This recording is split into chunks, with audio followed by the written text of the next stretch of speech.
Lost in the turmoil and chaos and brouhaha. Yes, brouhaha that was yesterday in Ottawa was the actual fall economic statement. That was supposed to be central to what we were talking about yesterday, but we were worried about, who the finance minister is and Chrystia Freeland's resignation letter and was Justin going to prorogue Parliament or resign or call an election or make the fall economic statement a confidence vote. All of that really drowned out the raison d'être of the day, the fall economic statement that's coming in the middle of December.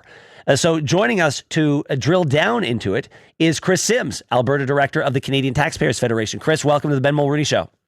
Thanks so much, Ben. Congratulations on your show. Well, thank you very much. All right, so this is a 270-page document. It touts what is considered economic victories, namely being the first G7 country in which the central bank cut interest rates and inflation, quote, anchored at 2%, chalking both up to what they call the government's prudent fiscal management.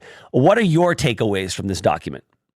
That's a violation of language, actually using the term prudent fiscal management with this government.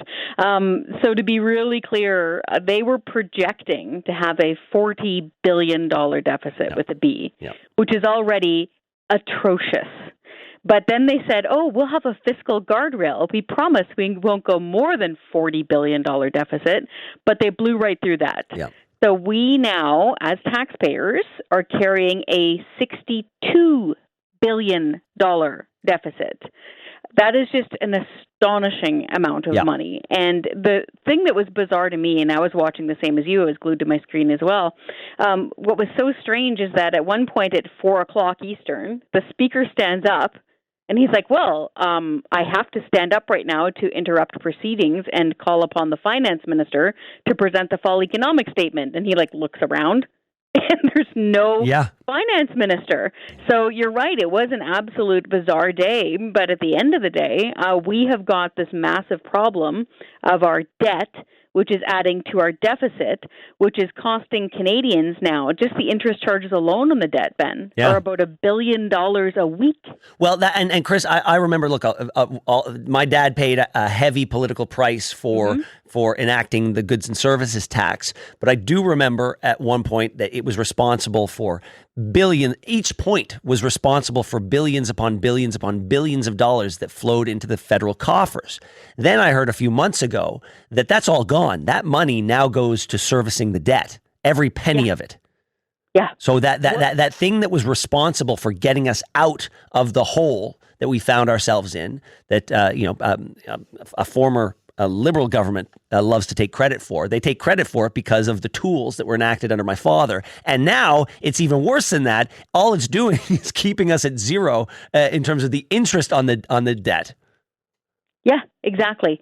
So to be clear, folks, when you're out there shopping, forget about the GST temporary blah, blah, blah over Christmas. Forget that. So usually it's 5% right now is what the goods and services tax is. What Ben's saying here is that when you're at the till, every nickel of that GST you're now paying is putting it down on the interest on the debt. Yeah. In fact, we are paying more on the interest on our debt than we do for health care. I just finished listening to your last caller and your last guest. It's atrocious what's happening in healthcare in Canada. But we're paying more in interest on the debt than we are for healthcare. Well, and people need to wake up to this. I always say, and I'm not the first person to say it, but if you want to see what matters to a government, look at their budget. And when you see all these ridiculous line items of money going out the door, 100 million here, 500 million there, 11 million there, all of that money, if it were spent more reasonably, would allow us the freedom to not be dealing with this nonsense of paying down the debt in such a fashion, and we could actually invest in healthcare. Yeah, big time. Or think of another way to actually deliver it that actually helps people and doesn't give them access to a wait list, which has been determined by our courts is not the same as access to health care. But to your point on the fall economic statement or the mini budget or whatever we want to call it, I just really need to show how awful this is. So the Trudeau government, the current Trudeau government, has doubled the national debt. To put that into perspective, think back of all the previous governments. Yep.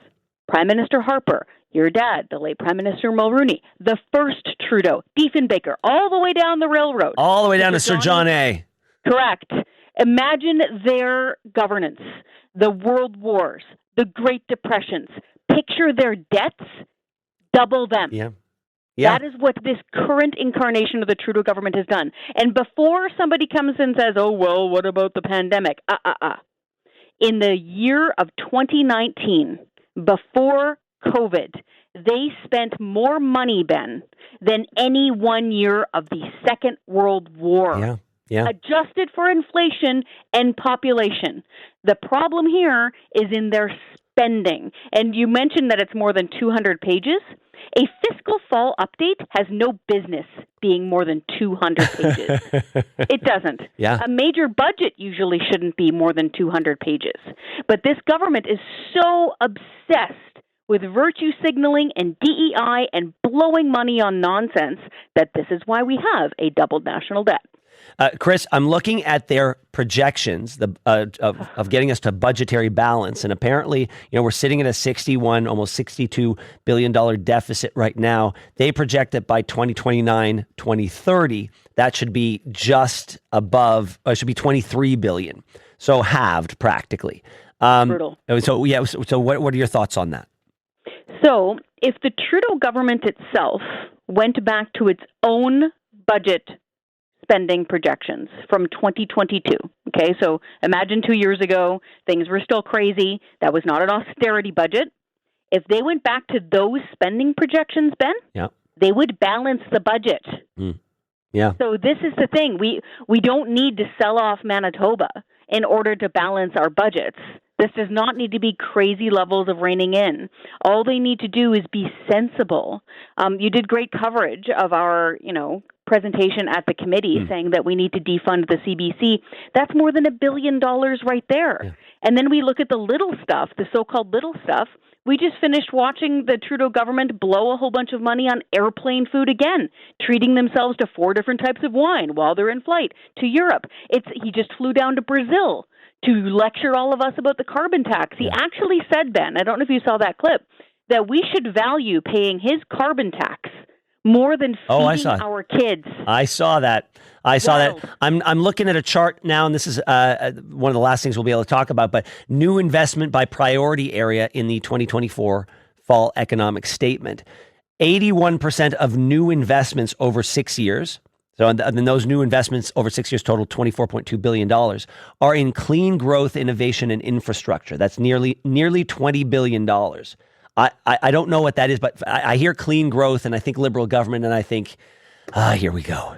Yeah, it's probably some sort of gross corporate welfare in a green dress.